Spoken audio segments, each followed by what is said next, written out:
Ooh, we got some juicy Forza Horizon 4 intel. It's your boy Stevio, and we are back with a huge update. Whether you just prefer Horizon 4, maybe you just started playing Horizon 4 because of the announcement of End of Life, whatever the case might be, the upcoming changes that we're going to see are just perfect. Because players are going to be able to obtain practically every exclusive car in this game, which of course there's a lot of cars, and you're going to be able to do so at your pace. And it's just awesome to see the enthusiasm and the passion that players still have for Horizon 4.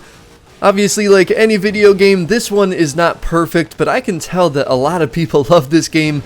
Many people seem to prefer it over Horizon 5. And that's why I'm excited to share the news we have here today, because I think a lot of people will have incentive to play Horizon 4 again, just based off of the changes and the things that we're going to see here in just a few days.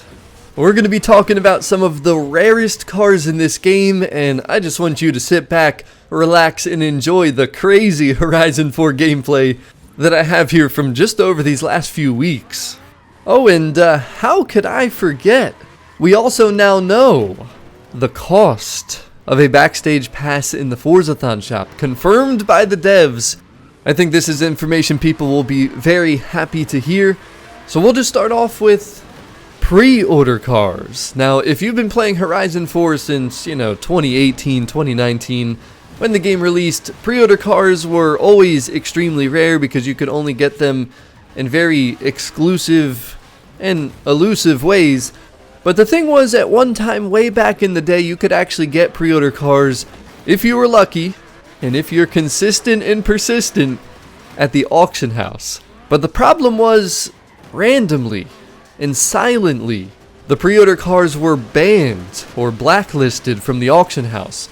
So pretty much you couldn't find them in the auction house anymore because nobody could list them. For whatever reason, there was never an explanation from the Forza team as to why.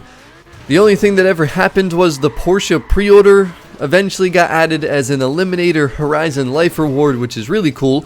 And yes, that's still a thing. Yes, that's still the way to unlock this car. But the other 6 pre-order cars we found out recently will be in the Horizon Backstage. So that's one way you can get them. But now we found out another way. And this is pretty crazy. Now, this does not appear to include the Porsche pre-order because, again, that car is a Horizon Life Eliminator reward. You just have to play Eliminator, level up, and you'll get that car.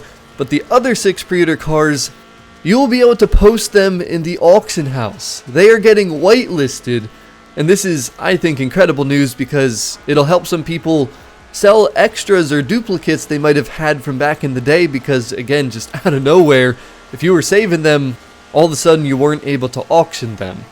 And it makes perfect sense. If we're going to be able to unlock them at the backstage, why should we not be able to auction them, maybe help other players get them quicker that might really want them? But then that brings up the question I've been seeing: how many Forzathon points are you going to need to purchase a Backstage Pass? Now, if you don't know, on August 22nd, the festival playlist is going to come to an end. It's going to be replaced by some challenge screens that we have no idea what that's going to look like, but you're going to be able to get Forzathon points there. But the one thing that hasn't been stated is how many points will it take to actually get a Backstage Pass, because seemingly it's going to be the only way to get the passes moving forward. But we have an answer, and this is confirmed by the developers. The cost will be not 1,000, not 500, but just 250 Forzathon points per Backstage Pass. I think that is extremely reasonable, and if you've been saving up over the last couple months, you should already have enough to at least purchase some of the rare exclusive cars that you've been looking for. There will be a couple omissions, but pretty much every single exclusive car will be in the Horizon Backstage once again as of August 22nd, once the final Series 77 Festival playlist concludes. You'll still be able to look at your playlist history, but there will no longer be a festival playlist that you've been so used to seeing since 2019. But ladies and gentlemen, I hope you find this information to be helpful or useful. Love the changes they're doing for Forza Horizon 4 to ensure that every player gets a chance to own practically every single exclusive car that's available in this game. Of course, there's a few that are affected by licensing, that always seems to be an issue, and we talked about those recently. I'll have that video linked here at the end. But as always, thank you so much for watching. Don't forget to drop a like, subscribe if you're new. We just hit 92,000 subscribers, so thank you so much for all the support. Look forward to covering more Forza Horizon content here moving forward. But that's all I got. I'm out. I will see you on the next one.